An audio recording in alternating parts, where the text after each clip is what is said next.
किसी भी पूजा अर्चना या शुभ कार्य को संपन्न कराने से पहले गणेश जी की आराधना पूजा की जाती है। यह गणेश पुराण अति पूजनीय है। इसके पाठन पढ़ने से सब कार्य सफल हो जाते हैं। गणेश पुराण यह महर्षि वेदव्यास रचित 18 पुराणों में से एक है। गणेश पुराण हिंदू धर्म के गणपत्य संप्रदाय के 2 महत्वपूर्ण ग्रंथों में से एक है। गणेश पुराण में गणेश जी से जुड़ी कई कहानियां और उनकी लीलाओं का बखान है। इसमें गणेश जी के विभिन्न नामों के पीछे की कहानी भी बताई गई है। गणेश पुराण में 5 खंड हैं: आरंभ खंड, परिचय खंड, माता पार्वती खंड, युद्ध खंड, महादेव पुण्य कथा खंड। पहला खंड आरंभ खंड। इस खंड में ऐसी कथाएं सूत जी ने सुनाई हैं जिनके पढ़ने या सुनने से हमेशा सब जगह मंगल ही होगा। सूत जी ने सबसे पहली कथा द्वारा बताया है कि किस प्रकार प्रजाओं की सृष्टि हुई और सर्वश्रेष्ठ देव भगवान गणेश का आविर्भाव किस प्रकार हुआ। आगे सूत जी ने शिव के अनेक रूपों का वर्णन किया है। वे कैसे सृष्टि की उत्पत्ति, संहार और पालन करते हैं। साथ ही यह भी बताया गया है कि विष्णु का 1 वर्ष शिव के 1 दिन के बराबर होता है। साथ ही सती की कथा है जिसका विवाह शिव जी से हुआ। यह खंड परिचय खंड।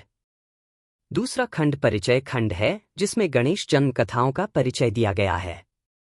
इसमें अलग अलग पुराणों के अनुसार कथा कही गई है, जैसे पद्म व लिंग पुराण के अनुसार, और अंत में गणेश की उत्पत्ति की सविस्तार से कथा है।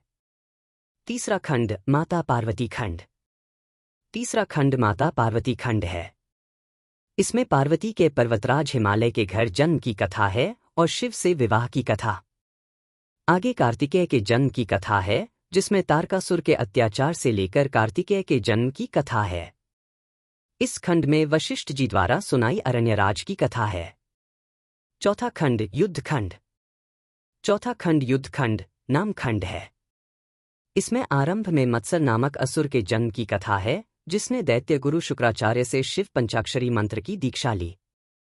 आगे तारक नामक असुर की कथा है।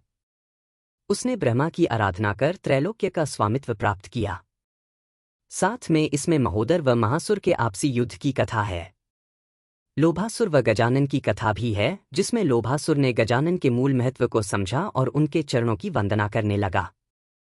इसी तरह आगे क्रोधासुर व लंबोदर की कथा है। पांचवा खंड महादेव पुण्य कथा खंड। पांचवा खंड महादेव पुण्य कथा खंड है।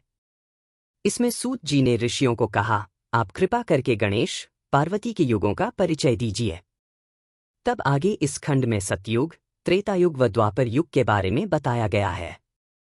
जन्मासुर, तारकासुर की कथा से इसका अंत हुआ है। गणेश पुराण की कुछ खास बातें। गणेश पुराण में गणेश जी की पौराणिक कथाओं का जिक्र है। इस पुराण में गणेश जी को प्रथम पूज्य बनने के लिए अपनी योग्यता सिद्ध करनी पड़ी थी, इस विषय में भी बताया गया है। गणेश पुराण में बताया गया है कि जब धरती पर पाप और अत्याचार चरम पर होगा, तब भगवान गणेश जी भी मनुष्यों को धर्म का मार्ग दिखाने के लिए अवतार लेंगे।